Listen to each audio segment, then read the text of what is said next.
Dear students, in previous class we discussed about the general introduction of heterocyclic compounds and their classification. Today we'll discuss the nomenclature of heterocyclic compounds. Now, how we can assign the name to the heterocyclic compounds. किसी भी organic compound की जब हम naming करते हैं तो दो जो मेन टाइप है, एक तो पेरेंट उस चेन का या फिर साइक्लिक कंपाउंड है तो पेरेंट वहाँ पे हाइड्रोकार्बन क्या है वो देखते हैं। उसके बाद उस पेरेंट हाइड्रोकार्बन में क्या ऐसे परफिक्स है साइड ग्रुप, क्या ऐसे सफिक्स है, अगर कोई फंक्शनल ग्रुप है तो वो एज ए सफिक्स ऐड करते हैं। हेट्रोसाइक्लिक कंपाउंड में यहाँ मेनली दो चीज़ मेन है, prefix and suffix. In this suffix is the main in heterocyclic compound. Suffix है वो हेट्रोसाइक्लिक कंपाउंड में तीन चीज़ों पे डिपेंड करता है। सफिक्स को हम स्टेम से डिराइव करते हैं। अब स्टेम क्या है? स्टेम जैसे किसी फंक्शनल ग्रुप को हम असाइन करते हैं नेमिंग, जैसे हम अल्कोहल के लिए ओल लगाते हैं, कार्बोक्सिलिक एसिड्स के लिए हम ओइक लगाते हैं as a suffix, and carbonyl compound जैसे एल्डिहाइड के लिए हम एल लगाते हैं, कीटोन के लिए हम ऑन लगाते हैं। तो इसी तरह स्टेम भी एक नेमिंग दिया जाता है depending on the size of ring in heterocyclic compound, कि हेट्रोसाइक्लिक कंपाउंड में रिंग का क्या साइज़ है उसी बेस पे नेमिंग दी जाती है।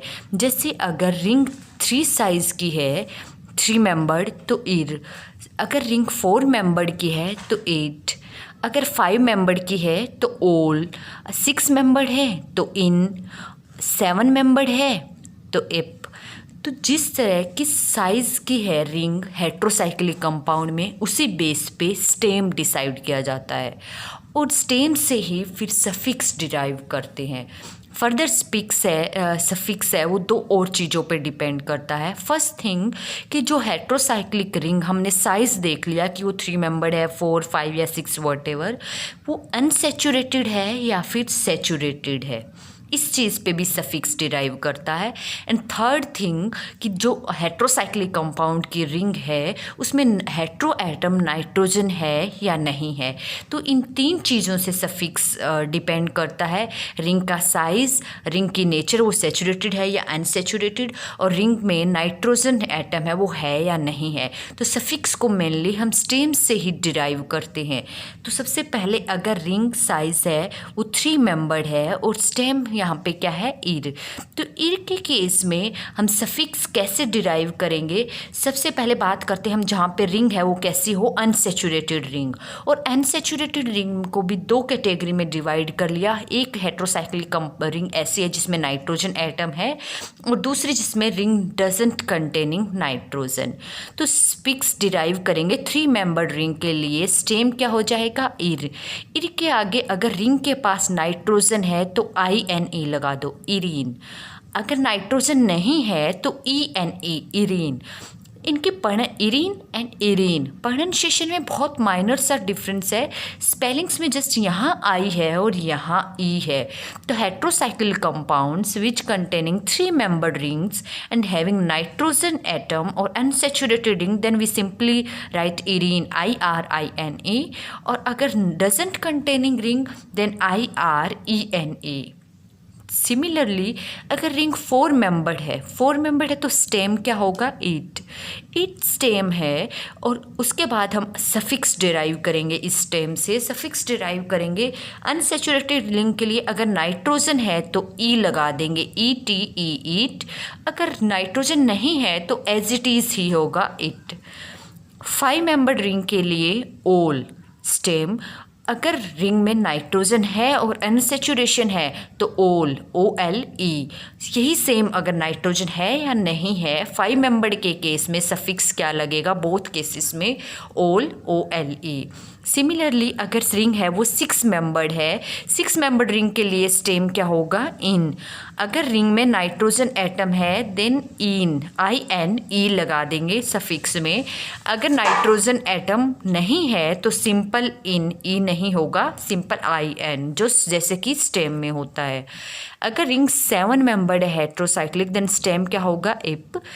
अगर रिंग में नाइट्रोजन एटम है और अनसेचुरेशन है देन एपिन, EPINE।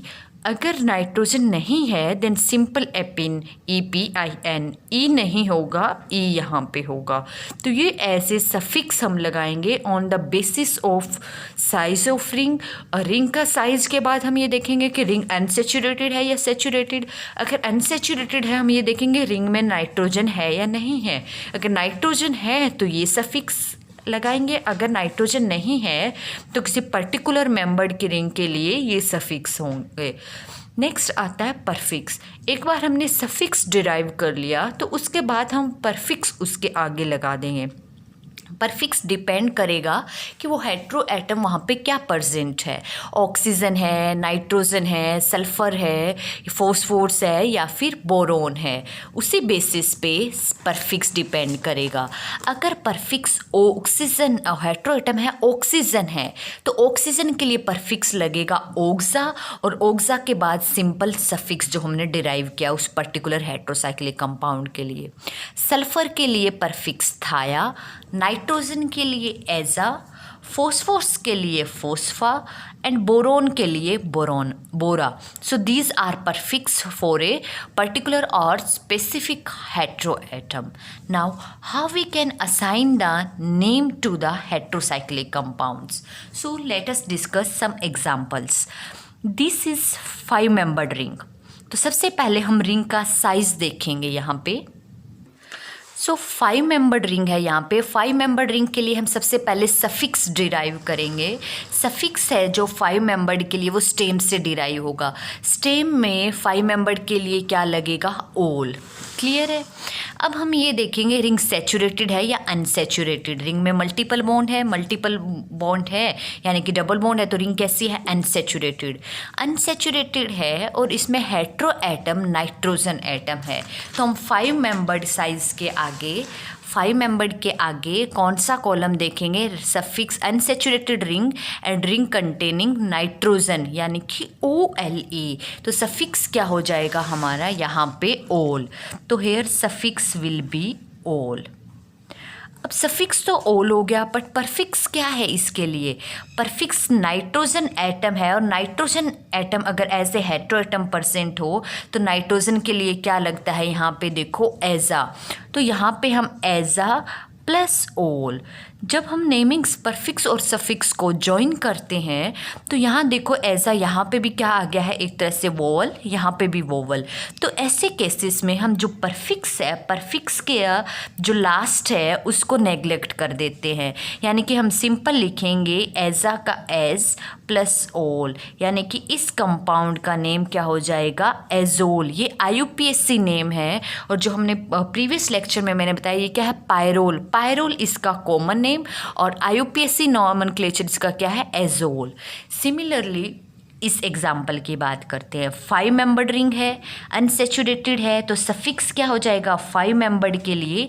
ध्यान देखिए इसमें हेट्रो एटम नहीं है, यहाँ हेट्रो एटम नाइट्रोजन नहीं है. यहाँ पे नाइट्रोजन नहीं है तो यहाँ पे देखो 5-membered के लिए ओल, और नाइट्रोजन नहीं है तो 5-membered के लिए चाहे नाइट्रोजन हो या ना हो OLE सेम सफिक्स होगा. तो here we assign the name suffix OLE here ole. And साथ में यहाँ पे देखो परफिक्स क्या होगा? परफिक्स हेट्रो एटम क्या है यहाँ पे? ऑक्सीजन. तो ऑक्सीजन के लिए परफिक्स क्या होगा? ओक्सा. तो फिर ओक्सा प्लस ओल. तो यहाँ पे ए हम नेग्लेक्ट कर देंगे हमेशा परफिक्स में. हम देखो परफिक्स में हर जगह सारे वर्ड्स ए से हैं, तो ए को नेग्लेक्ट कर देंगे परफिक्स में. तो ओक्सा प्लस ओल क्या रह जाएगा? ओक्सोल.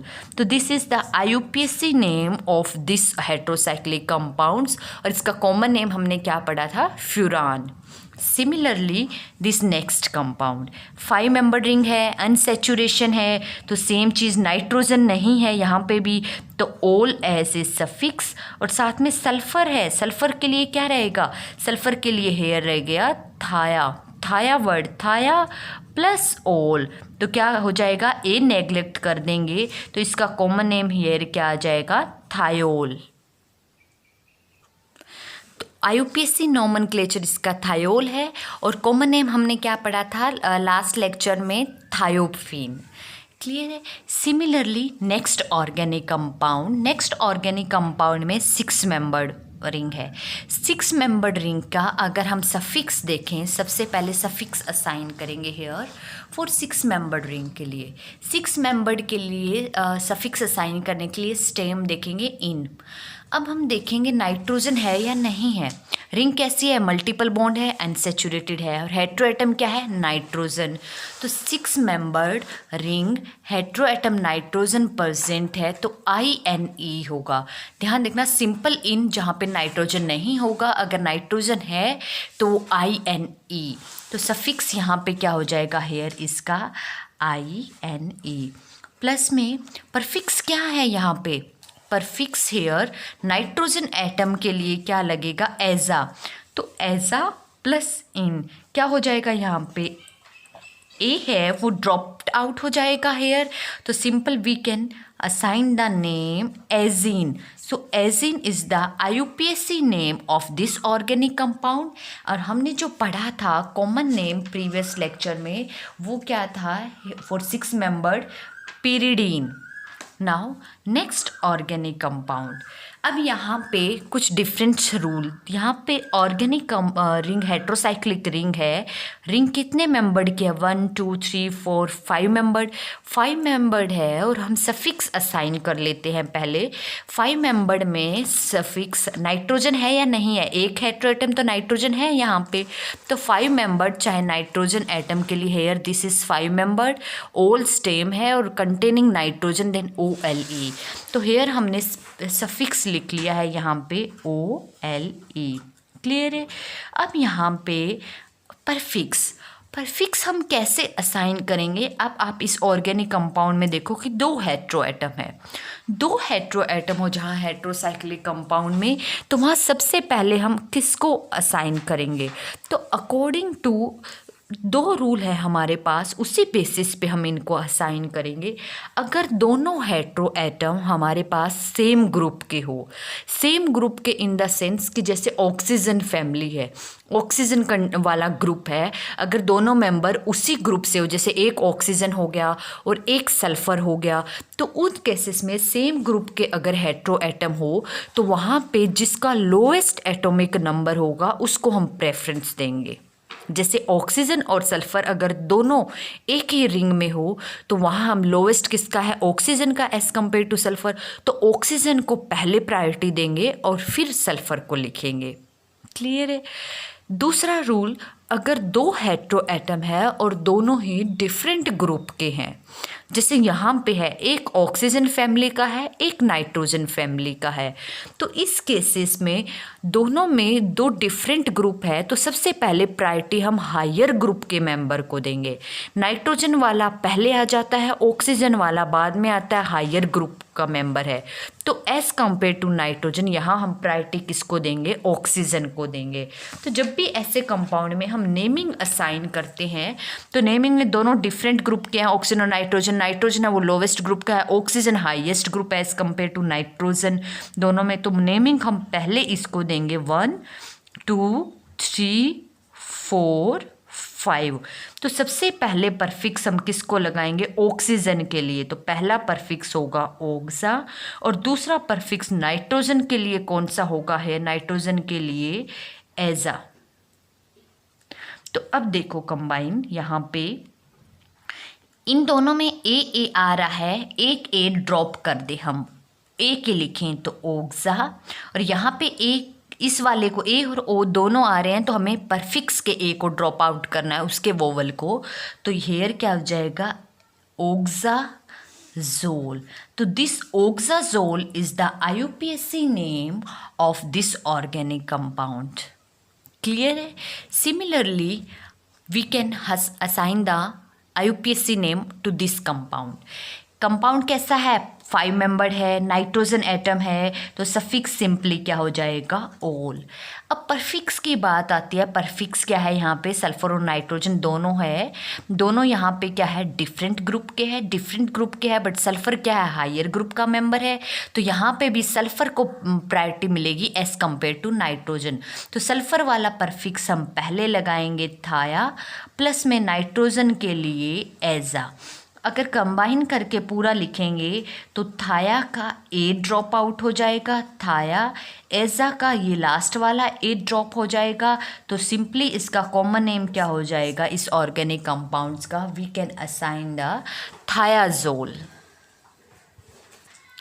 So in this manner we can assign the IUPAC name to the heterocyclic compounds, firstly by assign the suffix and then adding the proper prefix to the derived suffix.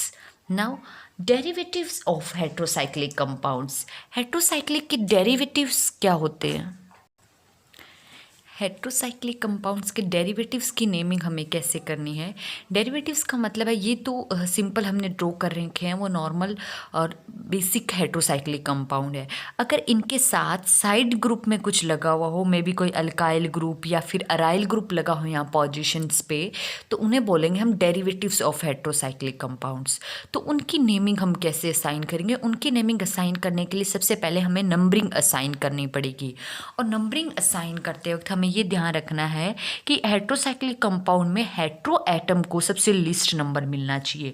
जैसे अगर हम इसकी नेमिंग असाइन करते हैं here, तो hetero atom को सबसे least, यानी कि यहाँ से शुरू करनी है नाइट्रोजन को 1, और जब सिंपल है उसके बाद अगर सब्स्टिट्यूएंट लगे हुए हैं यहाँ पे, तो हम ये देखेंगे कि हेट्रो एटम को फर्स्ट असाइन करने के बाद हम किस डायरेक्शन से जाएं, हम उसी डायरेक्शन से जाएंगे जहाँ पे अदर सब्स्टिट्यूएंट को लीस्ट नंबर मिलता हो। तो हियर 1 2 3 4 5 मेंबर है, नंबरिंग असाइन हो गई है। सबसे ज़्यादा जो नंबरिंग असाइन करने का, सब्स्टिट्यूएंट को जो नंबरिंग असाइन करते हैं वो सिंपल नंबर से ही असाइन करते हैं। कई बार जब पहले जो था साइनिंग करने के, वो हम ग्रीक वर्ड्स में ही लेटर से असाइन करते थे।